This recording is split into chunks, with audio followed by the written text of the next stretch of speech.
గడిచిన 2 సంవత్సరాలుగా తెలంగాణ రాష్ట్రంలో కాంగ్రెస్ పార్టీ అధికారంలోకి వచ్చిన తర్వాత ఆనాడు ఎన్నికల్లో చాలా మాటలు చెప్పి అధికారంలోకి వచ్చిన తర్వాత 6 గ్యారెంటీలు అమలు చేస్తామని చెప్పి 420 హామీలు అమలు చేస్తామని చెప్పి అదేవిధంగా రైతులకు 2 లక్షల రుణమాఫీ చేస్తామని చెప్పి రకరకాల డిక్లరేషన్ల పేరు చెప్పి అధికారంలోకి వచ్చిన ఈ 2 సంవత్సరాల్లో కాంగ్రెస్ పార్టీ ఒక్కటంటే ఒక్క పని చేయలేదు. ఇది 3వ సంవత్సరం ప్రారంభమైంది వీళ్ళ పరిపాలన. కాబట్టి వచ్చే రోజుల్లో కూడా వీళ్ళు ఏం చేయరు అని చెప్పి నిర్ధారించుకొని వీళ్ళని నమ్మి మోసపోయినాం, వీళ్ళని నమ్మి ఆగమైనం.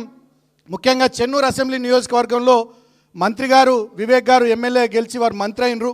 వారు చెప్పినటువంటి ఒక్క హామీ నిలబెట్టుకోలే, కాంగ్రెస్ పార్టీ చెప్పింది నిలబెట్టుకోలే, సొంతంగా వారు చెప్పింది నిలబెట్టుకోలే. వారు 45,000 ఉద్యోగాలు ఇస్తామన్నారు. 2 ఏళ్ళు దాటి 3వ సంవత్సరం ప్రారంభమైంది. వారింట్లో వాళ్ళ కొడుకు ఎంపీ ఉద్యోగం వచ్చింది, ఆయనకు మంత్రి ఉద్యోగం వచ్చింది, వాళ్ళ అన్నకు బెల్లంపల్లి ఎమ్మెల్యే ఉద్యోగం వచ్చింది, వాళ్ళ బంధువు గడ్డం ప్రసాద్ గారికి స్పీకర్ ఉద్యోగం వచ్చింది. కానీ చెన్నూరు నియోజకవర్గంలో ఒక్క పిల్లగానికి కూడా ఉద్యోగం రాలేదు ఈ 2 ఏళ్లలో.